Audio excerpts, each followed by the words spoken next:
On a vraiment le grand plaisir d'écouter aujourd'hui Majdi Azaïs de l'Institut Polytechnique de Bordeaux, qui va nous parler de l'analyse mathématique et numérique, des approximations PGD linéaires des EDP elliptiques paramétrés. Voilà, c'est à toi, Majdi. Aïchek, merci beaucoup. J'espère que vous m'entendez clairement. C'est un plaisir pour moi de participer au séminaire du LAMSIN. Hein. Donc, bien entendu, j'aurais vraiment aimé le faire en direct dans la salle. Et voilà, donc c'est un peu frustrant, mais c'est comme ça, donc c'est mieux que rien. Donc, je suis content de parler à mes collègues et surtout mes amis. J'ai choisi ce sujet parce que d'abord, c'est un sujet sur lequel je continue à travailler et puis que j'ai commencé il y a quelques années. Hein, donc, je crois que le premier travail date de 2014. Et puis, je vais essayer de motiver pourquoi je m'intéresse à cette technique et dans quel objectif. Et puis, bon, je vais essayer un peu de parcourir 2 ou 3 résultats pour vous donner une idée de ce projet. Comme vous voyez, donc, ce travail il est fait avec quelques amis et collègues. Donc, vous connaissez notre ami Feker. Il y a un collègue, Thomas Chacon, je travaille avec lui, il est de l'Université de Séville. Il y a le Standi. Bon, je ne vais pas tous les citer, et, voilà, donc ils sont là. Et comme toujours, on travaille avec bonheur et rire, et avec du bon liquide. Bien, alors, le menu, il est un peu chargé, mais bon, je vais essayer de faire une petite parenthèse sur la technique quand il s'agit de données. Après, comment je vais l'utiliser pour résoudre des problèmes paramétrisés. Donc, et voilà, donc je crois que j'ai 45 minutes, donc je m'arrêterai avant, si jamais c'est un peu long. Alors, je pense que s'il y a un transparent où ça serait bien qu'on fixe les idées clairement là-dessus, c'est le transparent qui est là. Donc, j'ai une forme bilinéaire A et j'ai une équation, donc une égalité A de UV égale LV. Donc, le problème, là, je parle de bilinéaire et de linéaire, mais la question se pose même quand c'est non linéaire. Elle se pose quand UV, c'est des vrais vecteurs, donc ça peut se poser dans un cadre plus général. Mais modestement, vous allez voir, c'est déjà assez compliqué pour moi de traiter le cas linéaire, donc et penser au Laplacien ou à divergence, quelque chose de grade U. Donc, alors, j'ai ce problème 1 et j'ai défini un ensemble S1. Donc, S1, c'est des êtres qui sont des produits tensoriels. Donc, si vous êtes en dimension n, c'est le produit de x1 de x1 fois donc x2, x2. Donc, c'est un produit tensoriel. Et puis, Sm, c'est l'empilement. Donc, ça veut dire quoi? Ça veut dire qu'un élément de Sm, c'est une sommation de contributions tensorielles. Donc, par exemple, si vous êtes en dimension 2, Z1, ça sera des fonctions de x multipliées par des fonctions y de y, et le machin Sm, ça sera la sommation de ceci. Bien.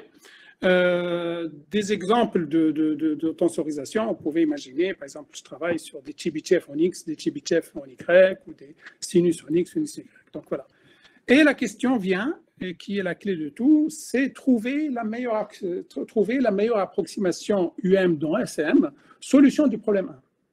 Ça veut dire que je cherche une solution tensorisée, mais je ne m'arrête pas là, parce que chercher des solutions tensorisées pour ce problème et pour les autres problèmes, on en fait tous les jours.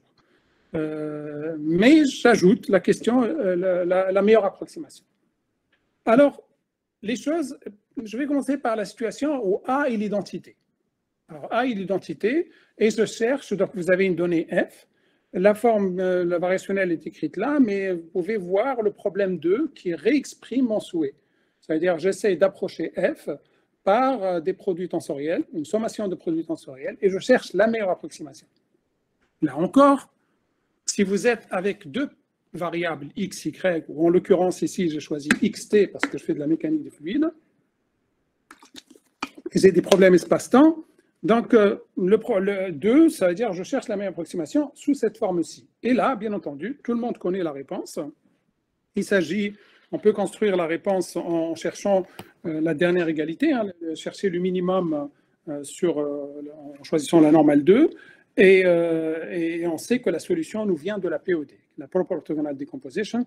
Une façon aussi de répondre à la même question avec d'autres mots-clés. Il y a la PCA, il y a la KLE, la SVD et la PGD. Moi, je vais reprendre avec vous ce que j'appelle la KLE et la PGD. La KLE, c'est quelque chose que j'ai pas mal étudié avec Fekr dans le cadre des données, et la PGD avec lui, avec d'autres. Donc, alors, on y va. Commençons par la PGD. Alors, la PGD, c'est que, rappelez-vous, je suis dans les données. A, l'opérateur A, c'est l'identité. Donc, j'ai une donnée que j'appelle U, de x, y, et je cherche son approximation PGD. Comme je l'avais dit tout à l'heure, son approximation, c'est un produit de fonctions x de x et de fonctions de y que j'empile. Alors, faites l'hypothèse que j'avais réussi à trouver U1-1 et je cherche le nouveau. D'abord, le nouveau, ça s'appelle un enrichissement dans le langage des PGDistes. Alors, pour enrichir, je vais résoudre x, m et yn. Et là, qu'est-ce que je vais faire? Je vais poser un problème qui va m'amener vers ce qu'on appelle un algorithme qui nécessite, en l'occurrence pour le résoudre, un algorithme de point fixe. Et si vous regardez un peu, ça veut dire que gardez en tête, c'est que je cherche x, p, y, p. Donc, je vais rentrer dans la boucle. Et puis, qu'est-ce que je fais? Je vais chercher à résoudre x étoile. Et le x étoile, c'est déjà, j'utilise ce qui a été fait jusqu'à m-1. Et puis, je projette en utilisant yp-1.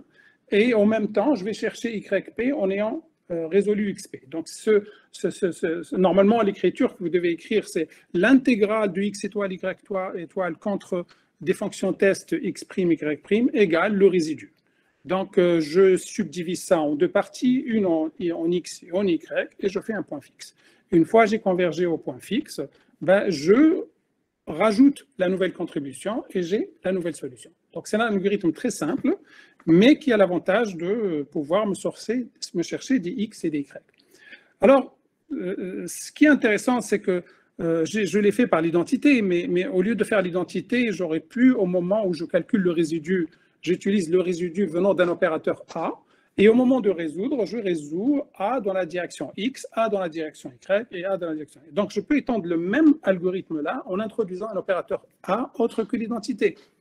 En fait, quand ça a été présenté la première fois, ça a été ça a donné vraiment beaucoup d'excitation parce que on se trouve qu'on découvre qu'il ne faut pas beaucoup de contributions x1, y1, x2, y2. Il y a quelque chose de magique qui fait qu'on n'a pas besoin de beaucoup d'empilement. Le m que vous voyez, la somme de j allant de 1 jusqu'à m, là, et bizarrement ou pas bizarrement, il n'en faut pas beaucoup. En fait, on le comprend quand on répond à une autre question. Alors, pour répondre à cette question, vous allez me permettre de vous rappeler ce que c'est que la KL expansion. Alors, je ne veux pas dire le nom parce que je n'arrive pas à le prononcer, donc je vais l'appeler KL. Donc, partant d'une donnée, T, que j'ai appelée T, comme température, qui appartient à 2 de x, y, et on va définir un opérateur B, qui est pour moi, je corrèle T avec des fonctions qui dépendent de x, et un opérateur B étoile qui va faire un peu le dual, ça veut dire que je vais corréler avec y.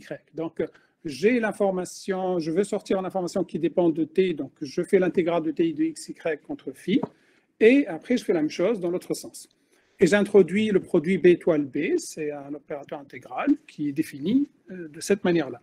Alors, il existe un vieux résultat qui veut dire que, pour les raisons qui sont écrites dans le théorème, qu'on est capable de trouver des valeurs singulières et des sortes de vecteurs fonctions propres pour le B et pour le B étoile.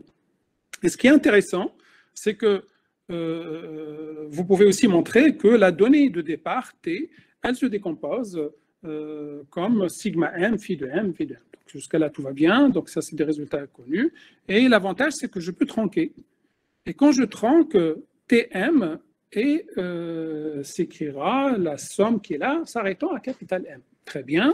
Donc là, c'est une proposition. Ce procédé de KL m'offre une tensorisation en X et en Y. Et ce qui est clair, c'est que de toutes les tensorisations possibles, on démontre facilement que celle-ci est la meilleure. au sens qui est écrit par le résultat 3. Le résultat 3, je veux dire que je prends n'importe quelle base hilbertienne, je peux montrer que ce que je viens de créer grâce à KL est meilleur dans le sens où T moins Tm en normal 2 est inférieur à T moins Sm en normal 2 aussi. Donc, c'est la meilleure approximation tensorielle. Et puis, cerise sur le gâteau, ça, c'est un résultat que j'aime bien, que j'ai démontré avec Fekr, c'est que là, je dis que la meilleure approximation, c'est celle qui est fournie par le procédé KL, mais en plus, elle est optimale au sens que si la donnée elle appartient à H-tau, ben, j'approche jusqu'à une constante m à la puissance moins tau. C'est-à-dire que vraiment, on a la totale. On a la meilleure approximation et on fait le maximum de ce qu'on peut faire au regard de la régularité des données que nous manipulons. Jusqu'à là, on est content, mais pas très content. Pourquoi pas très content? C'est parce que ces informations-là, ils ne me donnent pas une idée sur la quantité de M. Le M, qui est vraiment le nombre de modes tensorisés, je ne le connais pas. Je ne le connais pas. Je sais que je peux le contrôler par cette inégalité, mais je ne sais pas si ça va être 5 ou 10. Alors, s'il est petit, je dirais que je suis capable de réduire. Pourquoi de réduire? Parce que vous avez des données qui s'appellent T, vous avez leur approximation qui s'appelle Tm. Alors, si T est dans un carré et que vous maillez en X et en Y, si vous mettez 100 points en X, 100 points Y, vous allez collectionner, vous allez sauvegarder 100 fois 100, 10 puissance 4 données.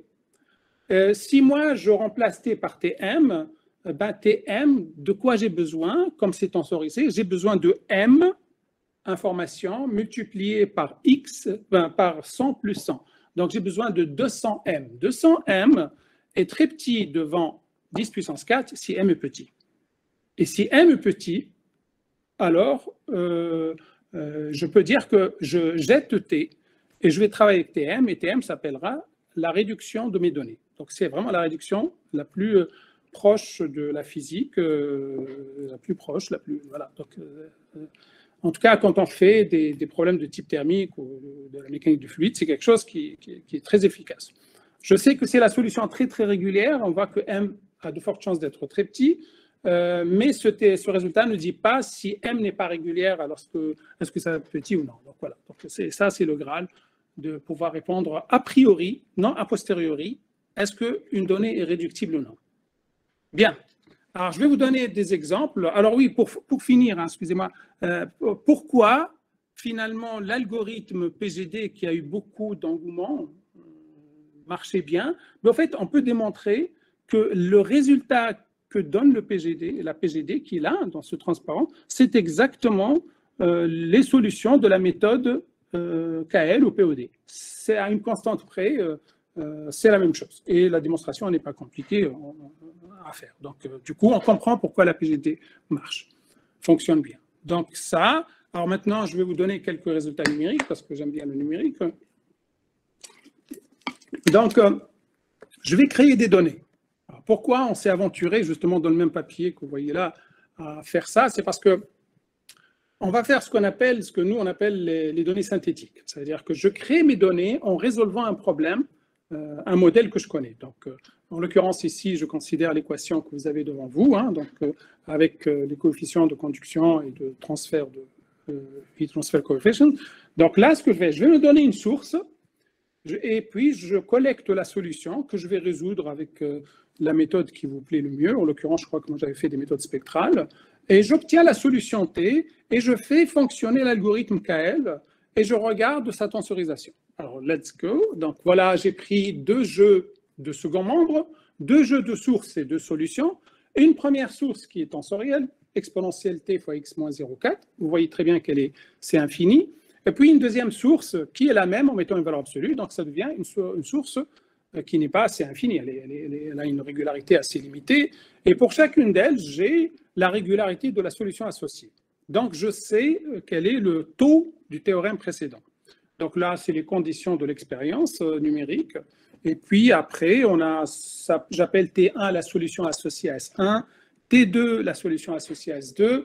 Et puis, qu'est-ce que je vous montre ici? Alors, je vous montre 2 résultats, ou en 3 courbes. Le premier, c'est, rappelez-vous, les valeurs singulières de la méthode qui sort de KL, qui sont les valeurs singulières de l'opérateur B, ou, voilà, qui sont présentes dans B étoile.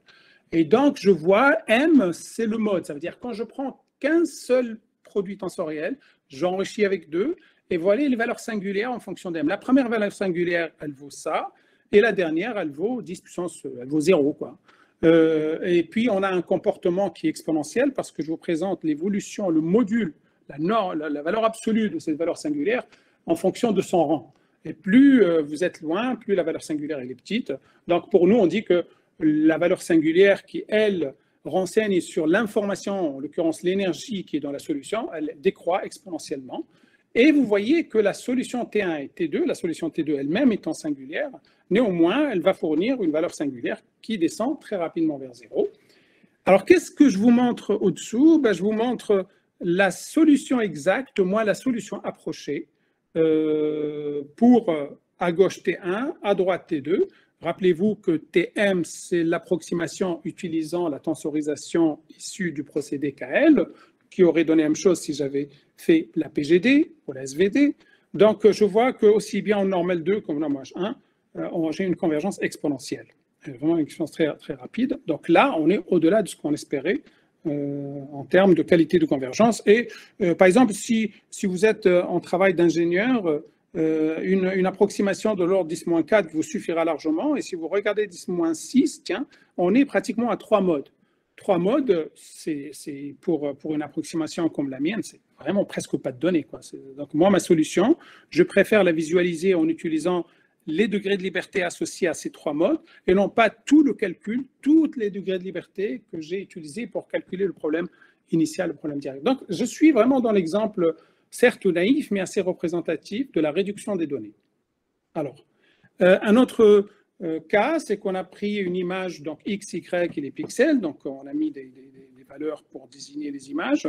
Ça, c'est une image d'un truc qui se trouve à Singapour, et on a fait une KL dessus, on a séparé les X et les Y, et je vous ai montré l'image, si je prends un seul mode, 2 modes, et etc., jusqu'à 1000 modes, on voit qu'il y a une amélioration, ce qui est normal. Mais ce qui est intéressant, c'est de savoir de quoi vous avez besoin. Parce que si vous avez besoin d'une image de la netteté de là où j'ai le curseur, vous ne prenez que 500, etc. Donc, vous pouvez même aller plus loin.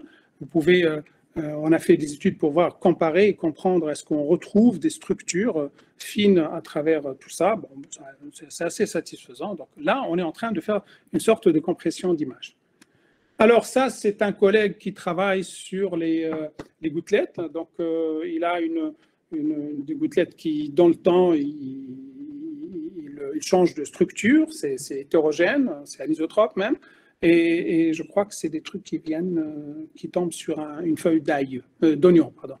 Donc, il nous a donné les données. Les données, c'est la valeur, je crois, de la température ou quelque chose comme ça. Je ne me rappelle plus, excusez-moi. Mais on voit très bien qu'à l'instant T, il nous a donné cette image. Et puis, on a repris et on a fait la SVD.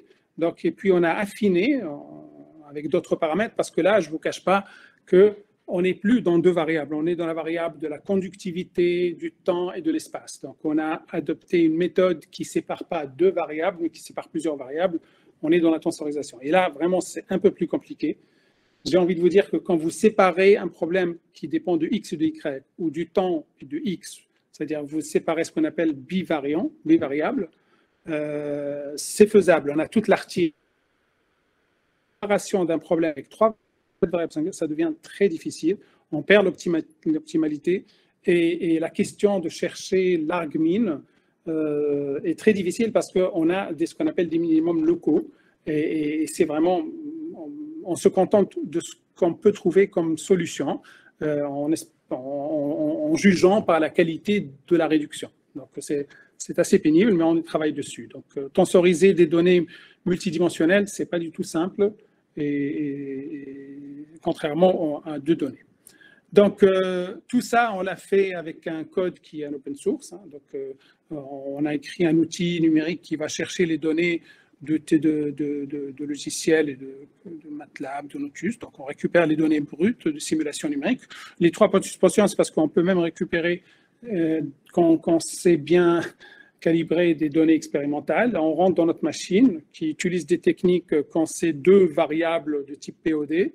quand c'est multivariable, des techniques de high order SVD, donc des méthodes même qu'on a mises en place nous-mêmes, qui est Recursive POD, des PGD, et puis leur équivalent 2D, hein, donc ça s'appelle SVD, POD. Donc on fait de la tensorisation algébrique, comme on sait faire avec les tenseurs, les hypercubes, et puis on a besoin aussi de l'aide de certains outils pour inverser, pour calculer les valeurs propres. Et puis, on fait une sortie. Alors, on fait en sortie, on sort les modes tensorisés, soit pour faire de l'approximation, soit pour faire de la résolution de modèles réduits. Donc, ça, c'est une autre histoire. Bien, donc, pour vous donner une idée, je crois que je vais passer rapidement là-dessus. Faire de la réduction de modèles ou des données, c'est quelque chose qui va utiliser des POD, des KL pour tensoriser. Et à la sortie de la tensorisation, on a des données réduites. Ces données réduites, on peut les utiliser soit pour faire de l'interpolation, pour créer de nouveaux scénarios. Donc, imaginez que vous chauffez plusieurs plaques et vous avez une nouvelle plaque. Vous pouvez prendre les données réduites de chaque plaque et interpoler les données réduites pour imaginer ce qui va arriver avec la nouvelle plaque. Ou alors, prendre les données réduites de chaque plaque et créer une nouvelle base, et puis projeter et faire du Galerking sur la nouvelle base. Donc à gauche, c'est l'interpolation, à droite, c'est Galerking plus Reduced Order Model. Donc ça, c'est un point de vue plus général que je passe. Bien, alors, cette première partie, elle avait pour but de vous dire que si l'opérateur A est un opérateur qui est égal à l'identité, la question qu'on se pose dès le départ revient à chercher le meilleur réducteur, la meilleure approximation par des solutions tensorielles. Et quand les données sont à deux variables x, y ou xt, et quand A est l'identité, encore une fois, la solution c'est la POD, la SVT, et tous ses cousins et cousines. Ou alors, si vous êtes en multivariable, là, c'est des choses que je n'ai pas présentées, mais qui tournent à l'extension d'outils et des algorithmes de minimisation. Alors, fort de cette expérience de l'identité, je voudrais avancer avec vous sur un autre problème. Le problème qui est, maintenant, je voudrais résoudre un problème elliptique et paramétrisé. Alors, fixons les idées. Donc, ce que je veux résoudre, c'est la chose suivante. J'ai un H, un espace de Hilbert. Je cherche une solution U qui dépend de gamma. Gamma est un paramètre. Et cette solution, elle va satisfaire A de U gamma V égale F de gamma V. Alors, par exemple, imaginez que vous souhaitez résoudre le problème de la température sur une plaque. Gamma sera la conductivité. Imaginez que vous ayez 1 million de plaques. Gamma va appartenir à un ensemble que je vais appeler la gamma majuscule, qui contient toutes les variations de ma conductivité. Donc le problème, c'est un problème paramétrisé. Et j'ai envie de trouver un moyen rapide pour pouvoir résoudre tous les gammas possibles dans l'échantillon que j'ai appelé gamma majuscule en lettres grecques ici. Donc ça, c'est une situation très pratique, hein, donc, très utilisée. Donc, je vais avancer. Ce que je vais faire, c'est que, en plus du problème précédent, ce problème-là, dans lequel imaginez que vous résolviez gamma par gamma, donc j'ai le temps, j'ai mon ordinateur, je résous gamma 1, gamma 2, gamma 3, j'en fais 1 million, je peux aussi considérer que gamma comme une variable et introduire une forme bilinéaire A bar qui, elle, va être celle-ci. Vous la voyez, là, j'essaie de la mettre. Donc, c'est l'intégrale de la forme bilinéaire espace de Hilbert, donc pensez espace, et en plus l'intégrale en gamma. Donc j'ajoute une intégrale de gamma. Donc maintenant j'ai une intégrale de gamma sur l'intégrale de oméga qui est l'espace de la forme bilinéaire A de UV. Donc qu'est-ce que j'ai fait? J'ai transformé un problème de dimension spatiale en un problème de dimension spatiale et paramètres. Donc qu'est-ce que je fais? Au lieu de réduire, pour le moment, j'augmente le volume du problème. Puisque je passe d'un problème où les fonctions test étaient V de X, maintenant, c'est des fonctions test qui vont V de X gamma. Donc, qu'est-ce qu'il fait? Au lieu de pourquoi faire simple quand on peut faire compliqué, je vais surdimensionner le problème, mais avec l'idée de passer derrière par une méthode de type DPGD pour la tensoriser et aller plus vite. Donc, ce qui va être facile à voir, c'est qu'il y a une équivalence entre résoudre le problème avec A bar, et résoudre le problème avec A pour presque partout en gamma. Donc ça, c'est quelque chose qui n'est pas difficile à vérifier. Et là, je dis, OK, maintenant que j'ai augmenté le volume de mon problème, qu'est-ce que je vais faire? Je vais utiliser les techniques de réduction. Et rappelez-vous que tout à l'heure, je vous avais raconté deux techniques, une qui s'appelle KL ou POD et une autre qui s'appelle PGD. Allez, on va essayer de les appliquer sur ce nouveau problème qui est une forme bilinéaire A qui correspond à un opérateur A majuscule qui n'est plus l'identité, mais un truc de type, par exemple, laplacien. On lui demande d'être linéaire, elliptique et continu. Donc, voilà. Donc là, je dis, OK, je sais ce que je veux, je vais chercher ma solution U gamma comme étant une somme d'une contribution qui dépend du paramètre, une contribution qui dépend, qui est dans les libertés H. Donc pour moi, je la fixe dans ma tête comme étant, elle dépend de l'espace, elle dépend de X. Donc une séparation de variables paramètre espace. Demain, ça peut être paramètre espace-temps, mais il faut que ce soit une séparation entre deux. Entre trois, c'est beaucoup plus compliqué. Alors, rappelez-vous que la POD, qu'est-ce qu'elle fait? Elle va chercher des contributions spatiales W1, W2, WK, l'optimale. Ça veut dire quoi? Ça veut dire, si je considère Sn, l'espace engendré par W1, Wn, ben celui-ci, il va minimiser cette quantité. Alors, pour comprendre cette quantité, il est temps de vous dire qu'est-ce que c'est que UZ de gamma. UZ de gamma, c'est tout simplement la résolution de ce problème 4, ça veut dire le problème initial, mais restreint à Z. Donc, ce qu'on appelle la projection de Galerkin de la solution U sur Z. Je ne résous pas sur H, je résous sur Z. Donc, pour chaque Z, je vais sortir une solution UZ. Et donc, ce qui m'intéresse, c'est le meilleur choix de Z. Donc, celui-là, je l'appellerai Sn, qui sera engendré par W1, Wn. Et W1, Wn, c'est ce que la POD fournirait. Donc, une fois que j'ai fixé ça, je sais que la POD me dit il va falloir que je construise un opérateur RV, qui est l'intégrale sur gamma de V, donc une projection, ça, pour ceux qui font les POD, c'est assez classique. Sauf qu'ici, on se rend compte que pour aller dans cette direction, certes, l'opérateur auto-adjoint, positif, compact, donc il va nous assurer un certain nombre de propriétés sur son spectre, etc. On a besoin de définir le produit scalaire H. C'est le produit scalaire basé sur la forme bilinéaire. On a besoin d'échantillons, on a besoin d'un certain nombre de ce qu'on appelle des snapshots, des solutions pour le produire et pour aller dans cette direction. Ça, c'est un travail qui a été présenté dans cet article. Et puis, c'est assez complexe comme méthode. La deuxième méthode que je vous rappelle, c'est la PGD. Alors, la PGD, elle est plus facile à présenter, surtout quand on fait une séparation de deux variables. Donc, qu'est-ce que je fais? Je dis, OK, je vais travailler sur K égale 1. C'est-à-dire un seul enrichissement. Donc, U1 de ma solution va être W1 qui dépend du X fois Phi1 qui dépend de gamma. Donc, voilà, donc, je l'appelle U1. Et puis, je dois résoudre normalement A de Phi1, W1, ici, ça sera normalement deux fonctions test contre à droite avec deux fonctions test. Et l'idée, c'est de transformer le problème avec deux fonctions test produits de fonctions en deux problèmes séparés. Dans le premier, je vais chercher, comme vous voyez, W1 en supposant que Phi1 est connu. Phi1 en supposant que est connu. Donc, c'est une idée. Voilà, donc ça, c'est très classique. Et c'est un problème couplé. Et vous savez qu'une idée naturelle pour découpler ce problème, c'est tout simplement de faire une méthode de point fixe. C'est-à-dire que je suppose connaître la solution en paramètres, je cherche la solution en espace, j'injecte la solution espace, je cherche et je boucle. Et quand le point fixe s'arrête, c'est que j'ai résolu le couple W1 Phi1 et je passe au second enrichissement. Donc, le terme classique de la PGD, c'est un empilement jusqu'à K, qui est un empilement jusqu'à K-1 plus une nouvelle contribution.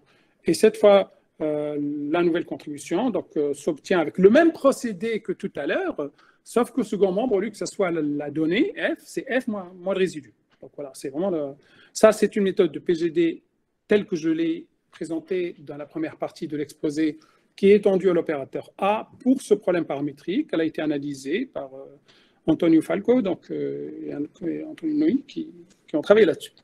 Notre contribution avec les collègues qui sont dans l'article a été d'essayer de faire une généralisation de tout ça et de poser le problème de manière fonctionnelle pour aboutir à des idées. Donc, alors, là, le problème, je l'ai écrit en rouge. Maintenant, je vais dire, je cherche le meilleur choix de sous-espace W de mon espace, grand espace de Hilbert. Je souhaite que W ait une dimension inférieure ou égale à K. Et je souhaite que W m'assure le minimum du problème 5. Alors, regardons le problème 5. Le problème 5, c'est que je cherche le minimum de cette intégrale de gamma de A de U. Donc, vous voyez ici, je suis en train d'aller vers une norme basée sur la forme bilinéaire A.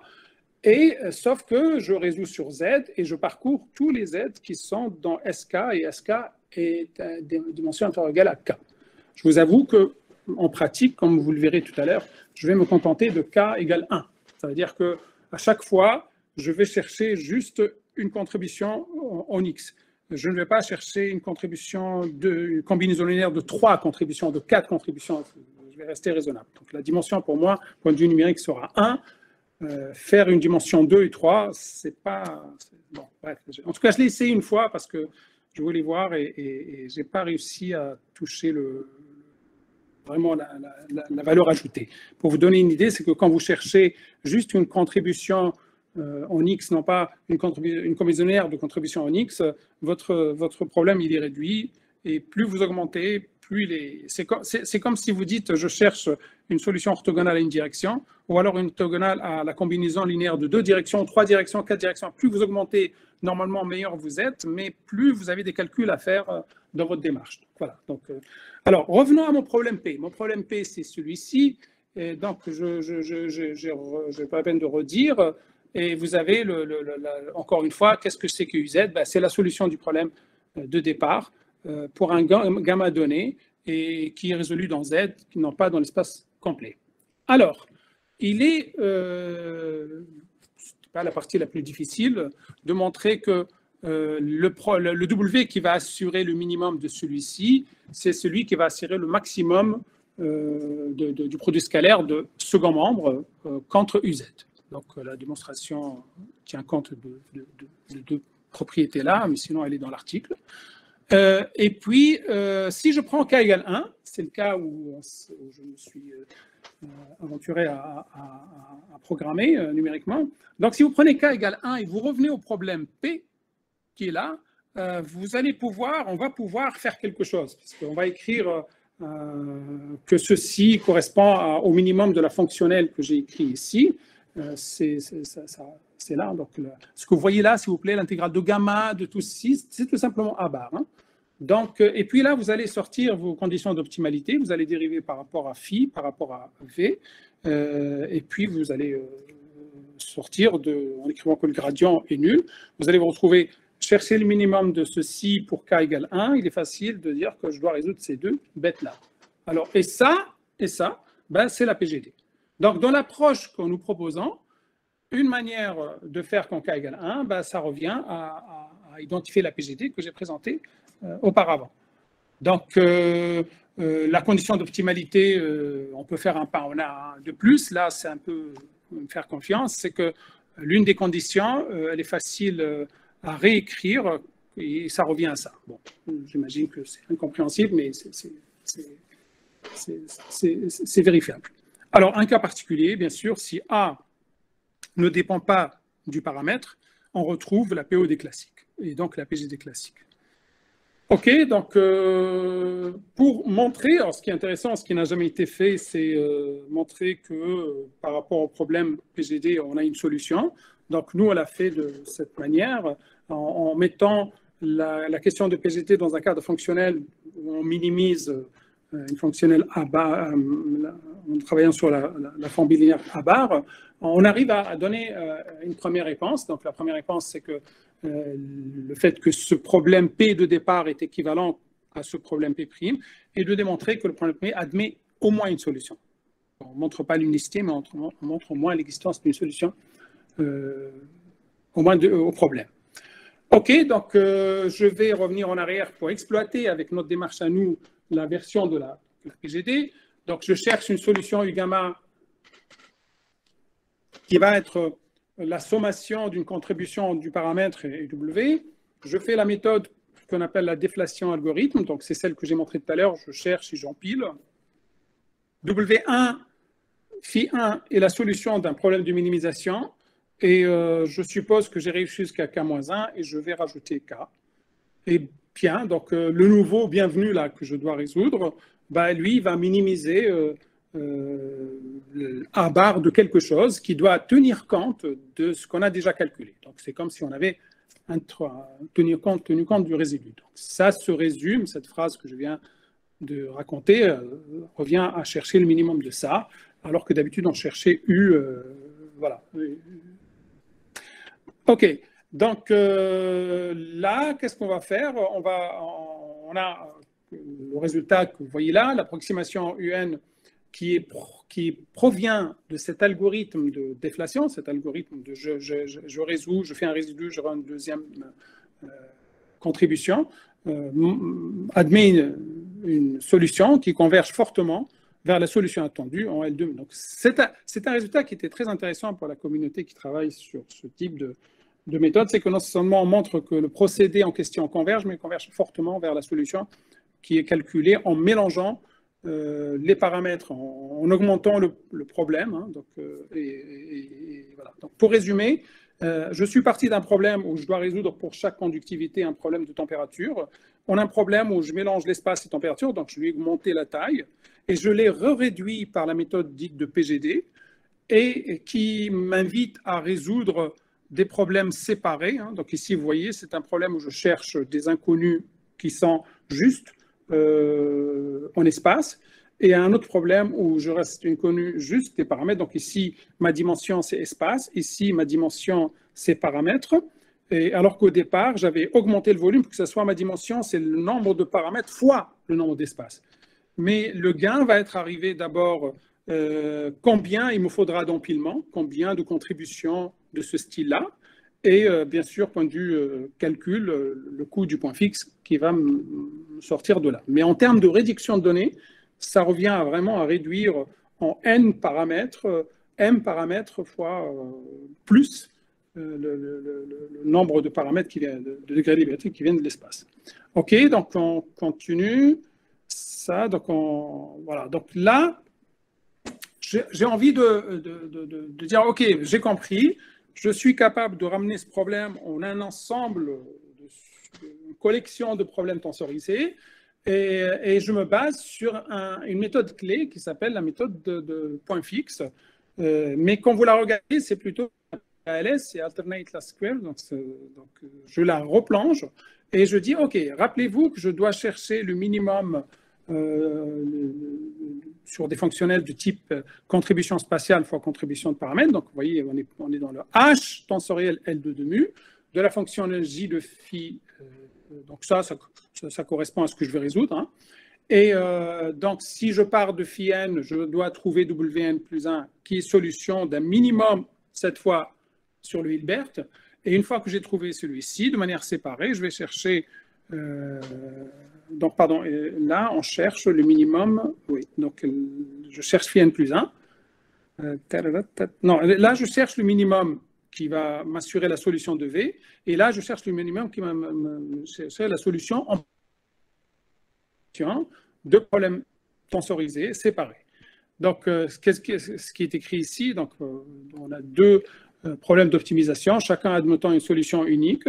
Et la forme J est une forme quadratique qui correspond à ce que j'ai écrit tout à l'heure par rapport à la forme bilinéaire A.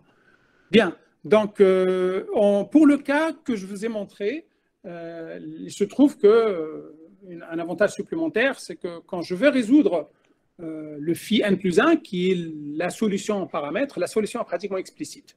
Elle est donnée par cette égalité-là. Ce qui va coûter un peu de temps, c'est la résolution du problème en espace. Donc, je suppose que phi est connu, je dois résoudre le problème en espace. Et j'ai un opérateur infinité. Qu'est-ce qu'il fait cet opérateur? C'est qu'une fois que j'ai trouvé une solution à l'itération n du point fixe, il me donnera la solution n plus 1 avec un passage espace, paramètre, paramètre, espace. De passage de W à l'itération n du point fixe à n plus 1 point fixe, je l'appelle T. T, il me donne la deuxième solution du point fixe en termes de Wn+. Donc, je pars de Wn, T de Wn égale Wn plus 1, et in between, j'ai besoin de phi pour le faire. Pourquoi j'ai besoin de cet opérateur? C'est parce que, après avoir démontré que la série PGD converge vers la solution attendue avec une convergence forte, il y a un truc au milieu qui s'appelle l'algorithme de point fixe ou alternate machin. Et il est basé sur un truc qu'il va falloir qu'on montre qu'il converge.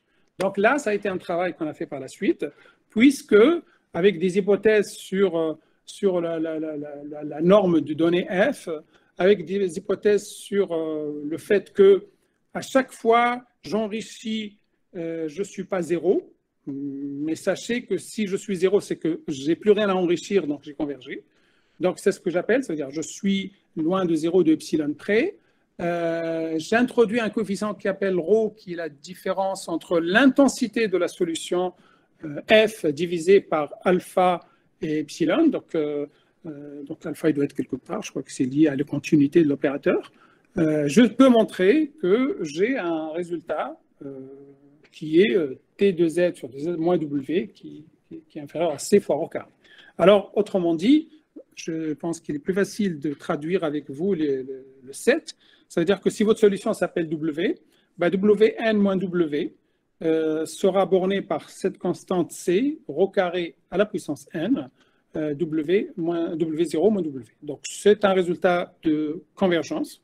Et c'est un résultat aussi qui vous permet d'évaluer la vitesse de convergence. Donc, voici un exemple. Pour une fois, on va voir un exemple de ce que c'est qu'un problème paramètre. Donc, je n'ai pas arrêté de parler de température, c'est le cas. Donc, c'est une équation elliptique. Bon, il manque le temps, mais... et puis, vous voyez très bien, ce qui va dépendre du paramètre, c'est la conductivité mu, c'est la viscosité ou conductivité. Et donc, elle a plusieurs variables, hein, donc elle a plusieurs valeurs. Donc, on a pris des valeurs comme ça. Donc, la forme bilinéaire. Donc, on a discrétisé l'ensemble des paramètres. On a fait une sorte d'échantillonnage. On a pris les paramètres entre 0, 0, 1 et 1. Et puis, on a discrétisé. On a traité l'ensemble des paramètres gamma comme un espace classique. On peut faire des éléments finis dessus, des spectra. Dans l'occurrence, j'ai fait du spectra, je crois, de mémoire. Oui, non, des éléments finis, pardon. Donc, ça vous montre qu'on appelle le taux de convergence entre deux itérations. C'est Wn plus 1 moins Wn, Wn moins Wn. En fait, ce qui est intéressant, c'est qu'on voit ce machin-là. Le mode 1, c'est la première solution PGD. Le mode 2, c'est la deuxième et la troisième. Donc, d'abord, on voit que ça converge au bout de 3-4 itérations. Quand ça ne bouge plus, ça veut dire que j'ai capté l'information. Donc, ça, c'est la norme de mode 1, norme de mode 2. C'est normal que voilà, donc ça converge, ça baisse un peu. Quand je regarde l'intensité, baisse un peu parce qu'il y a moins d'informations. Si je regarde, on s'est amusé à regarder les fonctions W1 spatiales. Bon, je sais pas, moi, je ne sais pas les interpréter. Tout ce que je sais, c'est que ça ressemble à des modes propres de l'opérateur en question. J'avais calculé les fonctions propres. Donc, voilà. Donc, c'est comme si... voilà, il y a des choses qui changent, comme du sinus cosinus un peu tordu. Je les ai mis parce qu'ils sont jolis, mais je n'arrive pas à les interpréter. Bien. Donc, vous voyez qu'à chaque fois que j'ai un enrichissement, j'approche la solution. Donc, j'ai fait la différence entre la solution PGD et la solution elle-même. Et on voit qu'en fonction de M, en fonction du nombre d'informations, la convergence descend spectralement.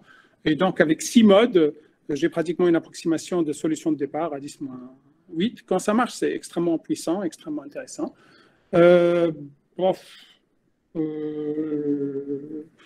Sur alpha là, c'est une information qui, ça veut dire si vous mettez plus de viscosité ou non. Donc, des plaques différentes avec des coefficients paramètres qui sont de plus en plus intenses. Et le théorème, on voit apparaître le alpha et on vérifie numériquement que les modes grossissent comme le théorème l'a appliqué. Donc, voilà, c'est le genre de travail où on fait un travail théorique et puis on retrouve les résultats théoriques vraiment avec une belle précision. Tout à l'heure, je vous avais parlé de ρ au carré. On retrouve ça, on arrive à le retrouver.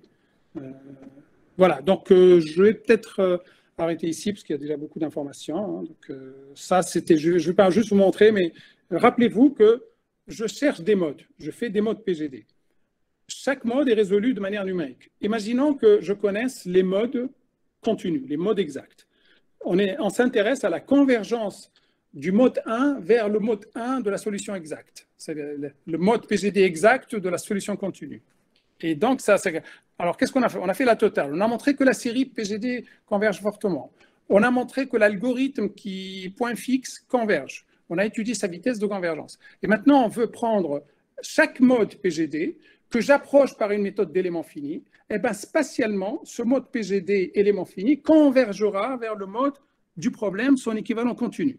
Donc, on a montré mathématiquement, le théorème il est là. Et on l'a fait numériquement, et je suis désolé, je vois que le temps passe, je vais m'arrêter, mais on a de belles études numériques, hein, ça mérite tout un exposé, mais c'est juste pour vous dire qu'on l'a fait, on a été sérieux, on a été jusqu'au bout de la peine pour pouvoir globalement, non pas tourner une page, mais vraiment répondre à un certain nombre de questions, être assez complet sur cette question de résoudre des problèmes non pas seulement avec A égale identité, mais des problèmes elliptiques pour le moment, avec des techniques de séparation de variables, tout en, à chaque fois, s'il vous plaît, séparer des variables, vous le faites. Si je prends le même problème, je le réjoue par le gendre en X, TBTF en Y ou sinus, c'est de la tensorisation. C'est tensoriser avec toujours le critère d'optimisation. Voilà, pour l'idée sous-jacente, c'est que on respecte ça, on est sûr à chaque fois d'avoir le minimum de modes tensorisés. Donc, on résout des problèmes qu'on espère de plus en plus complexes en occupant de moins en moins d'espace dans les données. That's it. Et puis, comme il faut toujours un ongoing work, je vous ai listé quelque chose que je vous laisse lire ou pas. Merci pour votre attention et voilà. Donc, je ne vous vois pas, mais j'espère que ça n'a pas été trop dark. Merci, Majdi. Avec plaisir. Alors, c'est un exposé très intéressant. Vous avez exposé des beaux résultats. Alors, est-ce que vous avez des questions?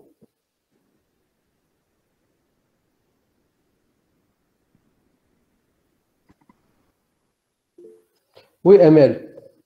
Emel Benabd va poser une question. Hein. Bonjour Majdi, ça fait toujours plaisir d'écouter tes exposés. Majdi, je suis sûre que tu as déjà donné des exemples pour l'espace des paramètres. Mm-hmm. Et ce que je voudrais savoir, c'est quel type de paramètres tu pourrais traiter. Est-ce qu'il y a des régularités à voir? Est-ce que tu peux penser à une application je ne sais pas, une application où il y aurait une discontinuité, où il y aurait un petit problème au niveau des paramètres, le paramètre gamma sur lequel. Quelle est la régularité que tu utilises, que tu as? Écoute, alors, ce qui importe, ce n'est pas la complexité des paramètres, c'est la régularité de l'application qui a un paramètre associé à la solution. Tu vois? Ça veut dire que si moi, j'ai un certain nombre de paramètres, que je leur fournis l'application qui a gamma associe U de gamma, c'est la régularité de cette fonction. D'accord? Moi, j'ai fait point de vue pratique, on a fait des tests avec des choix de paramètres qui étaient aléatoires. On a vraiment, il y avait... Bon, pourquoi par rapport au thermique, par exemple, je vais peut-être donner une réponse beaucoup plus précise. On a fait des paramètres avec un damier. C'est-à-dire, tu as un carré, tu le divises en 10, et chaque une valeur. OK? Donc, du coup, les paramètres ne sont pas continus. L'espace de la valeur de paramètres n'est pas continue. D'accord? Donc, ça vaut 1, après ça vaut 2, ça vaut 3. Donc, c'est discontinu. On arrive à avoir des résultats intéressants. En fait, la question qui est je sais pas, je rebondis sur la question pour dire que ce qui va être vraiment la difficulté, c'est de savoir est-ce qu'il y a des situations où ma série PGD va être très très longue. Okay? Ça veut dire, au lieu d'avoir 5 modes, 10 modes, est-ce que je vais avoir des milliers de modes? Ou alors, je suis toujours avec un nombre de modes limité. Et ça, le théorème dit que si la solution elle est régulière, ok, regarde là non pas seulement en espace, mais en gamma croix l'espace. Hein, donc, on est avec l'espace qui contient à la fois L2 de gamma et H. Si elle est régulière, on est sûr que le nombre de modes va être très petit et que la convergence va être très rapide. Mais ne dit pas que le contraire. Il ne dit pas que si ce n'est pas régulier, alors on ne converge pas. Ou on converge lentement. D'accord. On a des conditions suffisantes, mais je n'ai pas d'informations sur la condition nécessaire de la richesse de cette série PGD. Parce que ta question se pose même au niveau des données elles-mêmes, hein, pas besoin d'aller jusqu'au Laplacien. Merci Amel. Merci. Autre question? Oui, monsieur Dahmed.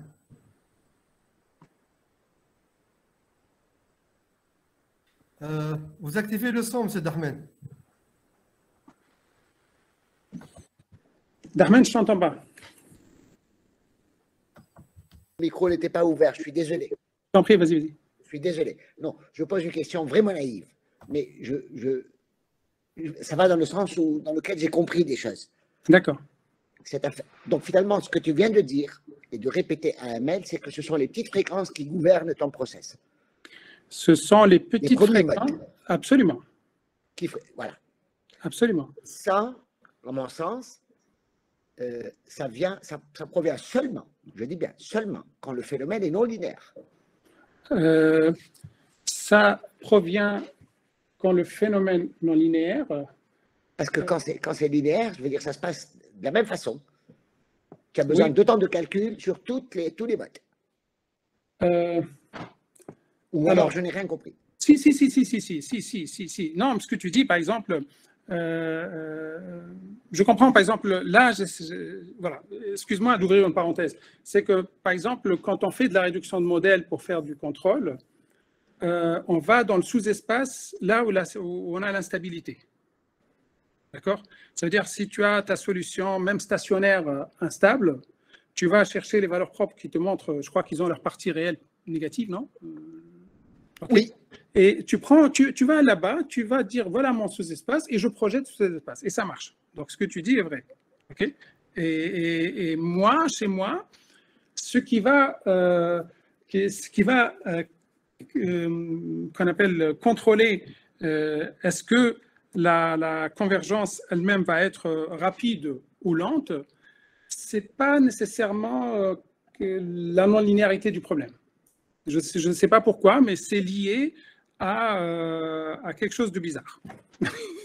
Alors, reviens à l'opérateur de corrélation. Est-ce que tu te rappelles, je prends mes données et je les corrèle. Donc, et puis, rappelle-toi, je vais calculer ces valeurs propres. Okay?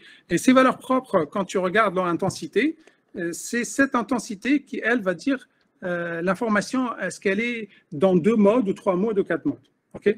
Si les données que tu vas corréler, ce sont des données dérégulières, tout de suite, ça tombe. Ce que je veux dire, mais je dis, s'il te plaît, je précise un tout petit peu. Désolé de t'embêter. Hein, non, mais tu discutes. Est-ce que le fait que finalement, ce sont les premiers modes qui font ou pas que comment on appelle, ton processus converge rapidement ou pas, plus ou moins rapidement, plus ou moins lentement? Oui. Est-ce que c'est la méthode ou est-ce que c'est quelque chose de naturel? C'est la méthode, parce que ce que tu as dit, toi, ce que je dis, c'est que moi, je vais calculer ces modes et je vais projeter sur les sous-espaces qui les engendrent. D'accord. Donc, c'est la méthode. C'est-à-dire, et plus ce nombre, la seule chose qui, peut-être que j'ai mal compris ta remarque, moi, je pense que je travaille sur des problèmes linéaires et j'arrive à construire des situations où justement ces espaces, sa dimension grandit. Tu vois? Alors que le problème n'est pas linéaire, n'est pas non linéaire, il est vraiment linéaire. D'accord? Et je sais que ce n'est pas nécessairement lié au fait que tu résous un problème avec des paramètres discontinus. Donc voilà, il y a un truc. De toute façon, si j'arrive à le comprendre, ce truc, je pourrais, moi, a priori, pas a posteriori, a priori, tu me donnes les données et je vais te dire, écoute, laisse tomber, elles ne seront jamais réduites. D'accord. Moi, je suis obligé de faire les calculs, d'identifier toutes ces valeurs. Et puis après, je dis, écoute, malheureusement, on a fait le calcul, mais reviens à ton problème full order model, reviens à ton problème résolu. OK? Mais par ailleurs, ta réponse sur la continuité des paramètres, par contre, ça, c'est très naturel parce que si jamais tu n'es pas stable par rapport aux paramètres, là, évidemment, ça va dans tous les sens. Là, tu ne peux plus rien enclencher, plus rien implémenter. Là, par contre, c'est très moral. Très moral. Et je pense que c'était un des arguments fondamentaux dans la théorie de l'existence de moins une solution. Donc, l'analysité de ça, c'était fondamental. Donc, voilà.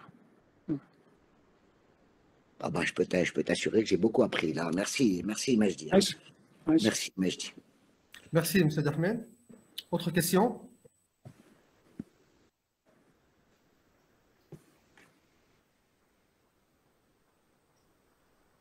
Il n'y aura pas de question. Ben, il nous reste à aller boire un café alors. Une petite question, Majdi, s'il te plaît. Oui. Donc vous venez de une méthode réduite pour résoudre des EDP, c'est ça? Ces EDP là, un exemple. Voilà, ces EDP là. Ah d'accord. Donc est-ce que vous avez essayé d'appliquer cette technique pour résoudre un problème inverse? Une EDP. Écoute, alors, oui, mais oui. Je l'ai fait, mais c'est pas évident. Donc voilà, je l'ai fait. Comment dirais-je?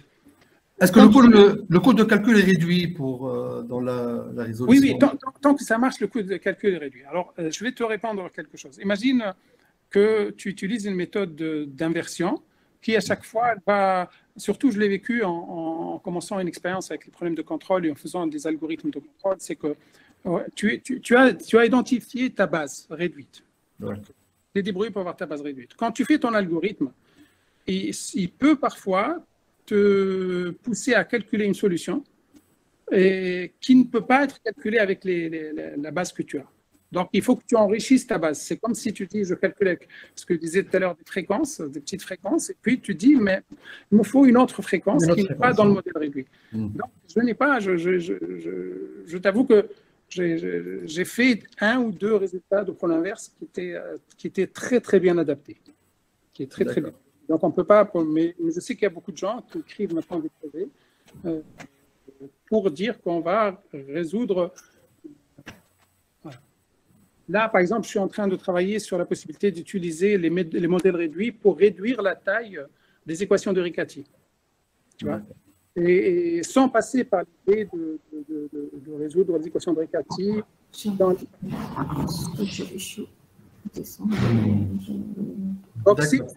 pour finir à ta question, c'est vraiment très à la mode.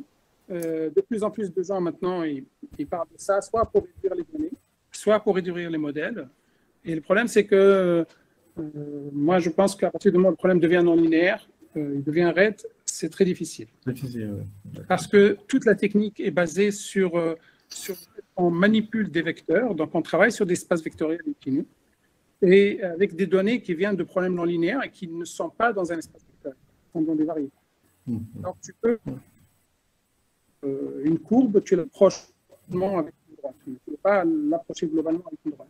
D'accord. Donc, faire de la réduction de modèles, faire des choses sur des problèmes tels que je vous ai présentés, très convaincu. D'accord. Voilà. Merci, Majdi. Avec plaisir. Donc, s'il ne reste plus de questions. Merci beaucoup, Majdi, c'est très intéressant. Je regarde la liste des présents, pas pour voir qui c'est présent, mais pour retrouver des amis. Donc, à tous mes amis. Tu as fait le plein aujourd'hui, hein, c'est la première fois qu'on reçoit. Je vois Hen, parce que même d'autres que je connais. À très bientôt. Inch'Allah, en présentiel. Inch'Allah, très bientôt, Inch'Allah. Ouais, j'espère, ouais. Prenez soin de vous et à très bientôt. Et merci pour l'invitation, ça m'a fait plaisir, même à distance. Merci beaucoup, Majdi. C'était un plaisir. Merci. Alors, je vous rappelle que le prochain séminaire aura lieu le 5 janvier avec un exposé de professeur Jérémy Dardet de l'Institut mathématique de Toulouse.